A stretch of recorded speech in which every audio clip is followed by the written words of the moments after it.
ઉનાળો બેસી ગયો છે અને શાક જેવા જોવે એવા મળતા નથી, તો આજે એના બદલેમાં આપણે બનાવી રહ્યા છીએ છોલે, જે પનીર છોલે છે. તો ચલો જોઈ લઈએ રેસીપી અને બનાવવાની પણ શરૂઆત કરી દઈએ.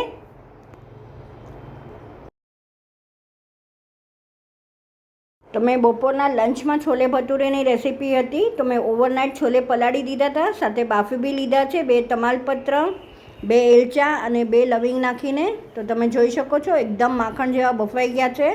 તો આપણે હવે આગળની પ્રોસેસ કરીએ. આની અંદરથી બધા ખડા મસાલા જે આપણે એડ કર્યા હતા, એલચો, તમાલપત્ર, એ બધું કાઢી લેવાનું છે.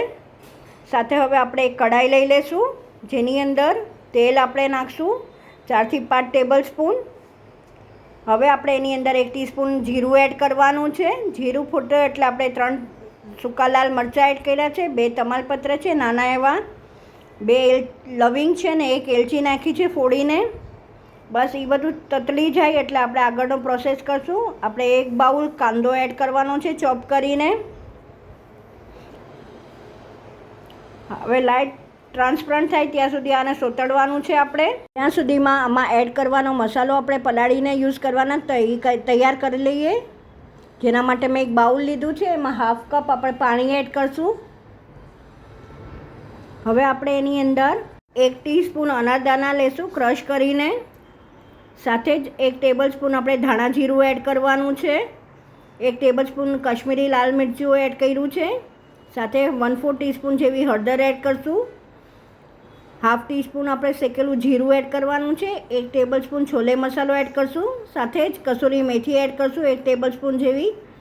બધું મિક્સ કરી લેશું. હવે આપણે કાંદા પણ જોઈ લઈએ. કાંદામાં આપણે 1/4 કપ આદું અને લસણની પેસ્ટ એડ કરી છે અને એ સતત મિક્સ કરી લેશું. એની કચાશ દૂર થાય એટલે આપણે જે પેસ્ટ પલાળી હતી એ એડ કરી દઈશું. પલાળીને મસાલો એડ કરવાથી બળતો બી નથી અને સ્વાદ પણ સરસ આવે છે. એને પણ બરાબર સાતળી લેવાનું છે. હવે આપણો બધો મસાલો ચડી ગયો છે અને તેલ પણ દેખાવા માંડ્યું છે. તો બસ આ સમયે જ આપણે આની અંદર 1/4 કપ કાજુની પેસ્ટ એડ કરશું.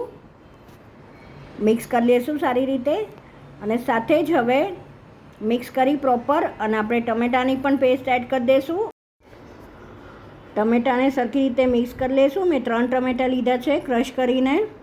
સાથે મીઠું બી એડ કરી દઈશું. તમે જોઈ શકો છો ઓલરેડી તેલ રિલીઝ થવા માંડ્યું છે.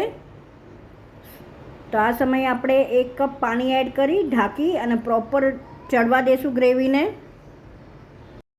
તો આપણે ગ્રેવી ચેક કરી લઈએ. તમે જોઈ શકો છો તેલ બધી સાઈડથી રિલીઝ થઈ ગયું છે. તો બસ આ સમયે આપણે બીજું પેન લઈ લઈશું, જેની અંદર મેં 2 ટેબલ સ્પૂન બટર લીધું છે અને મેં નાના ચોપ કરીને ઘરનું જ પનીર લીધું છે 200 ગ્રામ.